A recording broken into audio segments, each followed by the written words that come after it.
to say how much we appreciate Pastor Rudy and Sister C.J. Bond and their ministry here. I know that you have grown to love them, and God's up to something here, isn't he? Yeah, he's up to something here, and we're very, very excited to see what the future holds for the Clark's Chapel Church. Alice and I appreciate the ministry of this church. It's been here a long time. This is one of the oldest churches of God in the state of Texas. My father grew up not far from here on a farm over in Van Zant County, just out of Edgewood. And I got all kind of relatives buried in Rains County and Van Zant County. And some of them used to attend this church as well.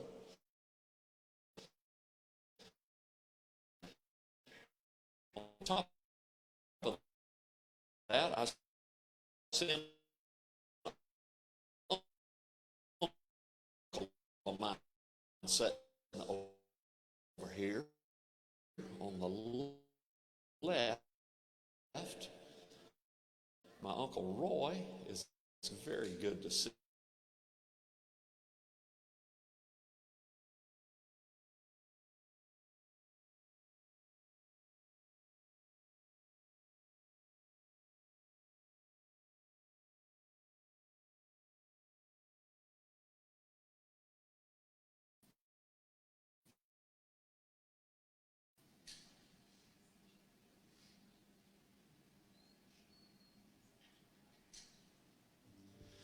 Had to communicate with my piano player here just a minute.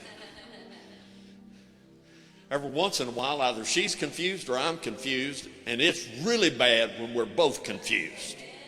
Oh, yeah, I got witnesses here for that.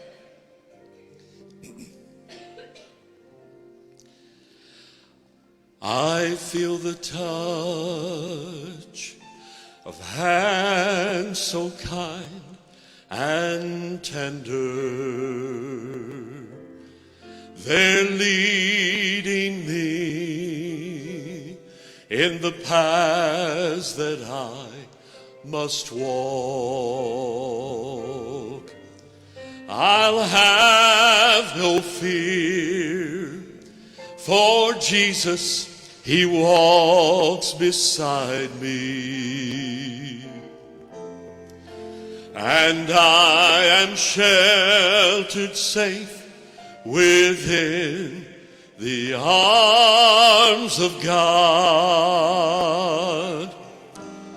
So let the storms rage high, let the strong winds blow, now they don't worry me, for I'm sheltered safe within the arms of God.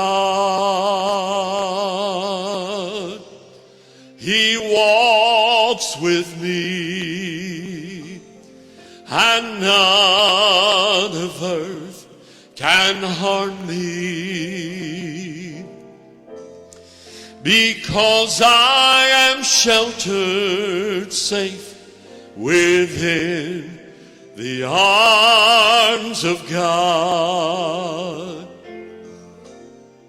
Soon I shall hear the call from heaven's portals.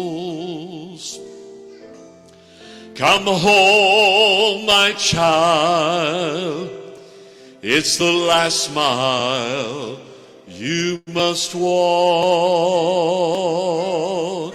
I'll fall asleep, but then I'll wake in God's new heaven. I'll be sheltered safe within the great big arms of God. So let the storms rage high and let the strong winds blow. Now they don't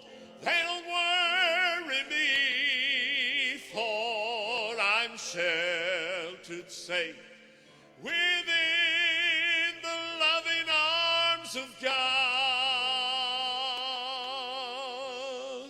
He walks with me, and none of earth can harm me, because I am sheltered safe within the arms of God. Yes, I am sheltered safe within the arms of God.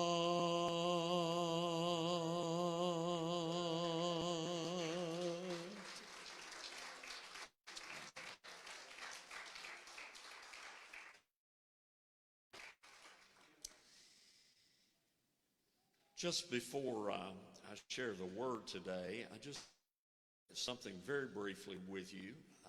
Alice and I, for well over 3 decades, going on 4 decades now, have been privileged to lead mission trips all around the world. Been in 45 countries and just incredible experiences. And one of the greatest blessings is watching the people that go on those trips be blessed and see their world get bigger and expand. But in addition to that, for a long time, we've led trips to Israel. And we're doing a trip to Israel from Texas. We leave on December 4th, come back December 13th. And if you've ever wanted to go to Israel, now's your chance. And we would love to have you go with us. We already have quite a few going, and I've got room maybe for about 6 or 8 more people. We do not take great big groups. I never take more than about 40 at the most. And I really like taking about 25 because it's just more intimate. You can see more things because I can get you in and out of places quicker instead of 2 or 3 big old busloads full of people, and you just can't see everything that you want to see. So if you've ever wanted to go to Israel and you just want to check it out, I'm going to lay these brochures right up here on the communion table. And after service today, if you want to pick one up, if you want to ask me any questions, it's priced out of Dallas-Fort Worth. The price includes everything. All the tips, all the taxes. The only out-of-pocket expense is your lunches. You will see some trips that are a little cheaper than this, but then later on they come back and tell you you owe us $1,000 more for tips and taxes. I personally don't like doing business that way, so I make sure everything in the kitchen sink's included in this. And I promise you, when you go, you will never read the Bible the same way. You'll read it in pictures. I want you to just think about something with me for a moment. You know, there's all kinds of opportunities throughout the course of a year in which we give gifts to people we love and care about. You know, you got Valentine's Day, you got Mother's Day, Father's Day, you've got graduations, you've got weddings. And of course, the big one, you know, is Christmas. And whenever you go to try to buy something for somebody you love and care about, you know, you want to give them something that they want, something they need, something they will like, something that'll put a smile on their face. Now, you know, I've been a pastor for many, many years. I've received lots of different kind of gifts. And I smiled, and I nodded my head, and I thanked folks, particularly for the tithes. I lost count a long time ago of how many tithes I've been given down through the years. And some of them were really nice, Rudy. I mean, they were nice. You got a real nice tie on there, right there, you know. I mean, I've got some nice ones like that. But I've also got some other tithes that I promise you never saw the light of day. and they got sold in a garage sale. Because I smiled, I was gracious, but them were the most hideous looking ties I've ever seen. And now some of you looking at me kind of funny, but yeah, you're thinking about something weird somebody gave you. Yeah, you stuck it in the back of the closet, and the first chance you had to sell it in a yard sale, you put it on the dime table. So, when we give gifts to people, we want to give something to them that's meaningful, something that they can use, something that they'll always remember in a good way, that we're the people who gave them this gift. So I want to suggest to you, the next time you've got to buy a gift for somebody, I want to suggest a gift that is appropriate for a man or a woman, a boy or a girl, a young person. Anybody is thrilled to receive this gift. So I say that you give them and for us.